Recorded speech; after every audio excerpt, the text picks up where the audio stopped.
اعوذ باللہ من الشیطان الرجیم بسم اللہ الرحمن الرحیم۔ اللہ تبارک و تعالیٰ کے نام سے شروع جو بڑا مہربان اور نہایت رحم کرنے والا ہے۔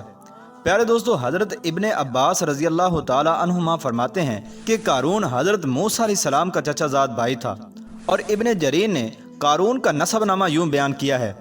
کہ قارون بن یسہر بن قہس۔ پیارے دوستو، قہس کے دو بیٹے تھے، ایک کا نام یسہر تھا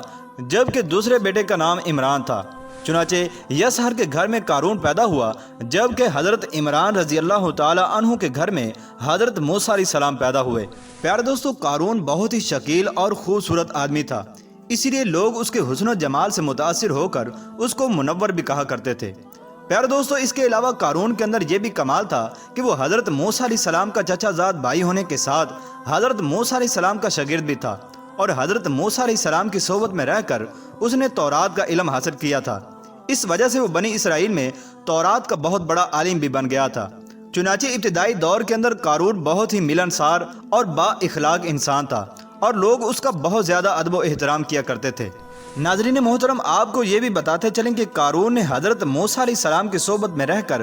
آپ سے علم کیمیا بھی حاصل کر لیا تھا، جس کی وجہ سے وہ رانگ کو چاندی اور تانبے کو سونے میں تبدیل کر لیا کرتا تھا، اور اس طرح اس نے سونا اور چاندی بنا بنا کر کافی سارا مال و دولت اکٹھا کر لیا تھا۔ پیارے دوستو، قارون نے اپنا ایک محل بنوایا جس کے دروازے خالص سونے کے تھے۔ چنانچہ اتنے زیادہ مال و دولت کے ہاتھ آتے ہی قارون کی حالت بدلنے لگی، جیسا کہ حضور اکرم صلی اللہ تعالی علیہ وآلہ وسلم کی حدیث مبارکہ بھی ہے کہ دو بھوکے بھیڑیے اگر بکریوں کے ریوڑ میں چھوڑ دیے جائیں تو وہ اتنا نقصان نہیں کرتے جتنی مال و دولت اور جاہ پرستی کی محبت انسان کے دین کے اندر کرتی ہے۔ چنانچہ قارون کو اپنی مال و دولت کا نشہ چڑھنے لگا اور وہ بنی اسرائیل پر ظلم و ستم کرنے لگا۔ پیارے دوستو، ایک دن ہفتے کے دن قارون اس طرح سے اپنی ٹھاٹ باٹ کے ساتھ نکلا کہ وہ سونے کی زنجیر ڈالے ہوئے سفید رنگ کے خچر پر ارغوانی جوڑا پہنے ہوئے سوار تھا، جبکہ اس کے لونڈیاں اور خادمائیں بھی اس کے ساتھ تھیں، اور سب سونے کے زیورات سے آراستہ و پیراستہ تھے۔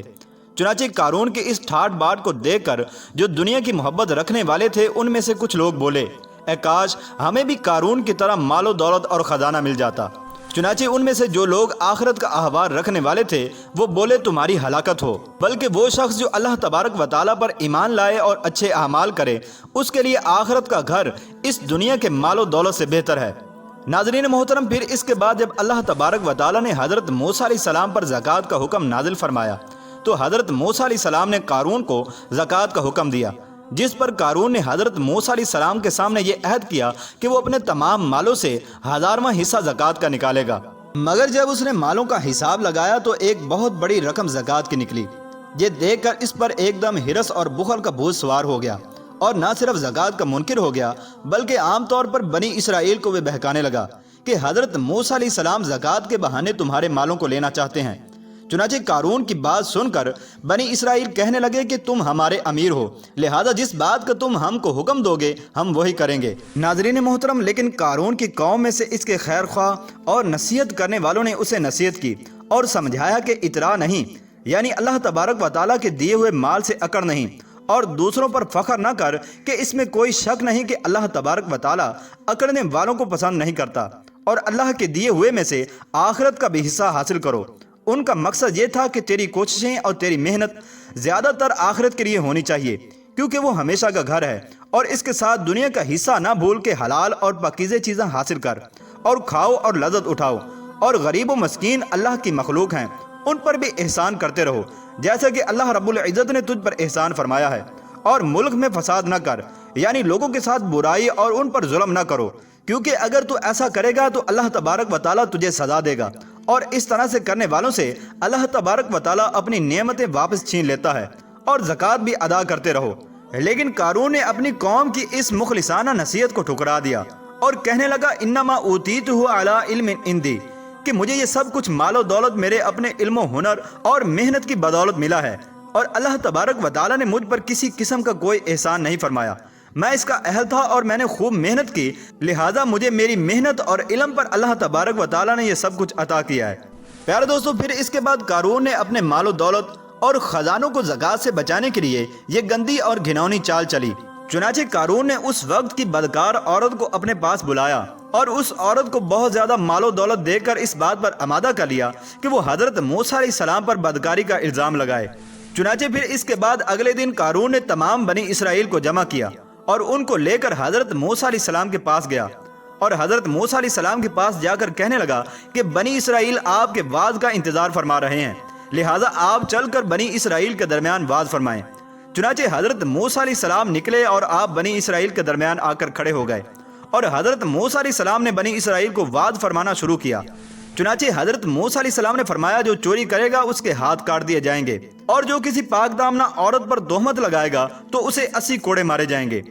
اور جو شخص زنا کرے گا تو اگر وہ شادی شدہ ہے تو اسے سنسار کیا جائے گا، اور اگر وہ غیر شادی شدہ ہے تو اسے 100 کوڑے مارے جائیں گے۔ چنانچہ حضرت موسیٰ علیہ السلام کی یہ بات سن کر قارون بولا کیا یہ حکم تمام لوگوں کے لیے خاص ہے چاہے وہ آپ ہی کیوں نہ ہوں؟ تو حضرت موسیٰ علیہ السلام نے فرمایا جی ہاں، یہ حکم تمام لوگوں کے لیے ہے چاہے میں ہی کیوں نہ ہوں۔ چنانچہ حضرت موسیٰ علیہ السلام کا یہ جواب سن کر قارون کہنے لگا کہ بنی اسرائیل کا خیال ہے کہ آپ نے فلاں بدکار عورت کے ساتھ بدکاری کی ہے، جس پر حضرت موسیٰ علیہ السلام نے فرمایا کہ اس عورت کو بلاؤ۔ چنانچہ جب وہ عورت آئی تو اس نے حضرت موسیٰ علیہ السلام کو دیکھا تو اس پر حضرت موسیٰ علیہ السلام کا جاہ و جلال اور نبی کا خوف طاری ہو گیا۔ تو حضرت موسیٰ علیہ السلام نے اس عورت کو قسم دیتے ہوئے فرمایا اے عورت، تجھے اللہ کی قسم کہ جس نے بنی اسرائیل کے لیے دریا کو پھاڑا اور عافیت و سلامتی کے ساتھ دریا کے پار کرا کر فرعون سے نجات دی،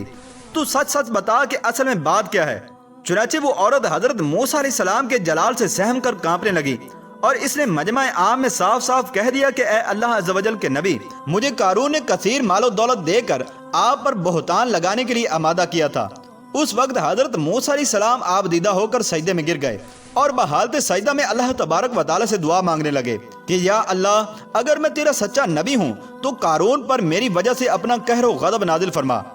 چنانچہ اللہ تبارک و تعالی نے حضرت موسیٰ علیہ السلام کی طرف وحی فرمائی اے موسیٰ، میں نے زمین کو آپ کے تابع کر دیا ہے، لہٰذا آپ جس طرح سے چاہیں زمین کو حکم دیں۔ چنانچہ پھر اس کے بعد حضرت موسیٰ علیہ السلام کھڑے ہوئے اور قارون سے کہنے لگے کہ تم نے ایسا کیوں کیا ہے؟ تو قارون کہنے لگا کہ اگرچہ اللہ تبارک و تعالیٰ نے نبوت کے ذریعے سے آپ کو مجھ پر فضیلت دی ہے، لیکن اللہ تبارک و تعالیٰ نے مال و دولت کے ذریعے سے مجھے بھی آپ پر فضیلت دی ہے۔ اگر آپ چاہیں تو باہر نکلیں اور میرے لیے بد دعا کریں، اور میں بھی آپ کے لیے بد دعا کرتا ہوں۔ چنانچہ حضرت موسیٰ علیہ السلام نے یہ سن کر ارشاد فرمایا کہ پہلے تم بد دعا کرو۔ چنانچہ قارون نے حضرت موسیٰ علیہ السلام پر بد دعا کی، جو کہ اللہ تبارک و تعالیٰ کی بارگاہ کے اندر مقبول نہ ہوئی۔ پھر اس کے بعد حضرت موسیٰ علیہ السلام نے قارون کے لیے بد دعا کرتے ہوئے ارشاد فرمایا کہ اے زمین قارون کو پکڑ لے۔ چنانچہ اسی وقت زمین نے قارون کو پکڑ لیا۔ چنانچہ پھر اس کے بعد حضرت موسیٰ علیہ السلام نے زمین کو حکم دیا کہ اے زمین تو اس کو پکڑ لے، تو قارون ایک دم گھٹنوں تک زمین کے اندر دھنس گیا۔ پھر آپ نے دوبارہ زمین سے یہی فرمایا تو وہ کمر تک زمین کے اندر دھنس گیا۔ یہ دیکھ کر قارون رونے اور بلبلانے لگا اور قرابت و رشتہ داری کا واسطہ دینے لگا، مگر آپ علیہ السلام نے غضب و جلال کی وجہ سے کوئی التفات نہ فرمایا، یہاں تک کہ وہ بالکل زمین کے اندر دھنس گیا۔ پیارے دوستو، جب قارون زمین کے اندر دھنس گیا تو قارون کے ساتھی حضرت موسیٰ علیہ السلام سے کہنے لگے کہ موسیٰ علیہ السلام نے قارون کو اس لیے دھنسا دیا تاکہ قارون کے مکان اور خزانوں پر خود قبضہ کر لے۔ تو آپ علیہ السلام نے یہ سن کر اللہ تبارک و تعالیٰ سے دعا کی کہ قارون کا مکان اور خزانہ بھی زمین کے اندر دھنس جائے۔ چنانچہ قارون کا مکان جو کہ سونے کا تھا اور اس کا سارا خزانہ بھی زمین کے اندر دھنسا دیا گیا۔ پیار دوستو، روایت کے اندر آیا ہے کہ قارون اور اس کا خزانہ قیامت تک زمین کے اندر یوں ہی دھنستا رہے گا، اور وہ ہر روز ایک آدمی کے قد کے برابر زمین کے اندر دھنستا ہے۔ پیارے دوستو، قارون کے خزانے کا ذکر کرتے ہوئے اللہ تبارک و تعالیٰ قرآن مجید میں ارشاد فرماتا ہے اور ہم نے قارون کو اتنے خزانے دیے تھے کہ ان خزانوں کی کنجیاں ایک مضبوط اور طاقتور جماعت بھی اٹھا نہ سکتی تھی۔ اور بعض مفسرین نے ذکر کیا ہے کہ قارون کے خزانوں کی کنجیاں جو کہ چمڑے سے بنی ہوئی تھیں اس کو 60 خچر اٹھایا کرتے تھے،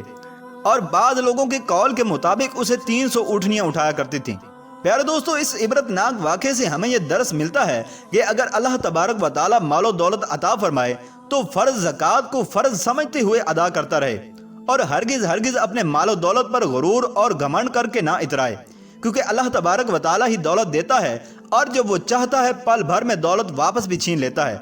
ہر وقت اس بات کا دھیان رکھتے ہوئے تواضع اور انکساری کی عادت رکھے، اور ہرگز بھی کسی اللہ تبارک و تعالیٰ کے نیک بندے کے ساتھ بدگوئی نہ کرے، کیونکہ وہ لوگ مقبولان بارگاہ الہی ہوتے ہیں، اور جو بھی دعا کرتے ہیں وہ اللہ تبارک و تعالیٰ کی بارگاہ کے اندر مقبول ہو جاتی ہے۔ اللہ تبارک و تعالیٰ سے دعا ہے کہ اللہ تبارک و تعالیٰ ہمیں مال و دولت کے نشے سے ہر وقت محفوظ رکھے۔